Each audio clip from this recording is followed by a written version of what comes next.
With this EQS, Mercedes' most opulent EV, the Stuttgart brand has tried to redefine what the luxury limo of the future will look like. It goes further on a single charge than any electric vehicle has before and claims to be the most aerodynamic production road car yet made. The cabin is suitably futuristic, the drivetrains are potent, the technology is impressive, and of course the prices are high. Everything you'd expect, really, from a car that equally might be everything you wouldn't expect a large luxury boardroom conveyance to be. Mercedes knows that one day soon the big petrol V8s and V12s, which characterise the luxury limo segment, will be consigned to museums, and the talking instead will be of battery rather than capacity size. So the EQS, from launch at least, assumed bragging rights in that respect, with the largest battery yet fitted to a European EV, one of 107.8 kilowatt hours in usable size and capable of up to 453 miles on a single charge in the standard 450 Plus model that we're trying here. Prodigious horsepower, or at least a prodigious use of it, will quickly drain that kind of range capability, and the EQS has that too. 333 horsepower in the standard 450 Plus and 658 horsepower if you opt for the alternative Mercedes-AMG 53 4MATIC Plus version. That latter model goes up to 358 miles between charges. Now, despite the 2.5-ton curb weight, those power outputs are enough to see the standard model wafting you to 62 miles an hour in just 6.2 seconds. Think just 3.8 seconds for the 53 Series AMG variant. Usually in high-performance EVs, those kinds of speeds are accompanied by so much wind and tyre roar that you forget you're in an electric vehicle at all. Not here, though. Virtually all of that has been ruthlessly eradicated at source, which makes the tsunami-style sense of speed, which accompanies every flex of your right foot, seem even more otherworldly. Too many flexes, of course, will see that driving range disappear very quickly, so you're going to have to make proactive use of the clever energy recuperation system. Now, this is manually selectable via these steering wheel paddles here in 3 stages, D+, D and D-, or select D Auto to do it all for you if you can't decide. The other piece of engineering which has really impressed us here is the exquisite quality of ride from the Airmatic Plus suspension.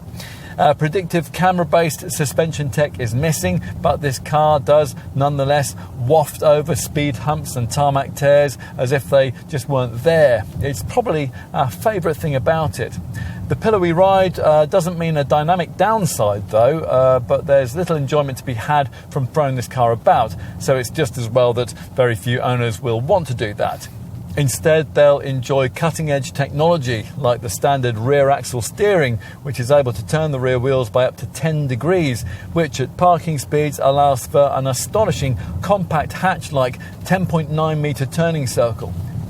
Charging, of course, is straightforward. The EQS can use DC public chargers of up to 200 kilowatts in capacity, and if you can find one of those, you can fill the huge battery from 10% to full in just half an hour. It's a different story at home using a conventional 7.4 kilowatt charger. A couple of nights' sleep will be needed for a complete recharge there. This is a new era in Mercedes luxury design, so perhaps it's appropriate that there's nothing of the S-Class in the look of this EQS. For a start, like the next model down in the EQ lineup, the EQE, this is a 5-door hatch, although it also comes as an SUV. Either way, the visual drama on show here is very different from anything Mercedes customers in this sector will have previously been used to. From the side, the standard 3-box profile of model in this category is completely absent, sacrificed in Mercedes' obsession to create the world's most aerodynamic motor car, achieved with a drag factor of just 0.20 CD. This so-called one-bow roofline is stretched over a coupe-like silhouette, featuring short overhangs and a cab-forward design with rake-back A-pillars. The front is arguably the most visually appealing element of this design, with plenty of overtaking presence, particularly in the case of the Mercedes-AMG 53 version, which gains the Affalterbach tuning division's characteristic Pan America grille panel. The rear feels least limo-like, but Mercedes has tried to give the flush tailgate some visual gravitas with raked back glass and a sharp spoiler lip. There's lots then to the exterior design, but the futuristic sense of style chosen here is undeniably divisive.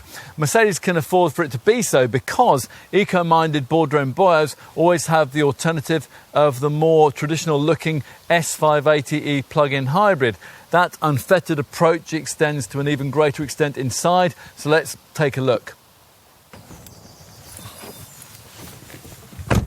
This will almost certainly be the most futuristic cabin you'll have experienced. That's assuming the interior has been specified like this, with what Mercedes calls its MBUX hyperscreen draped like a wave over the entire width of the dashboard.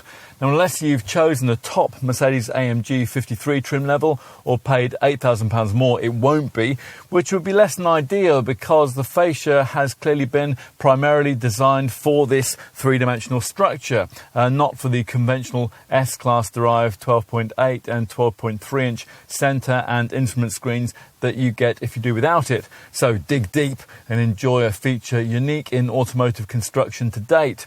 The hyperscreen name is misleading because this is actually a layout of 3 high-definition OLED monitors which merge into one another to create a screen band over 55.5 inches wide. The primary interface is this 17.7-inch central display, which then branches off to separate 12.3-inch displays each side for both driver and passenger.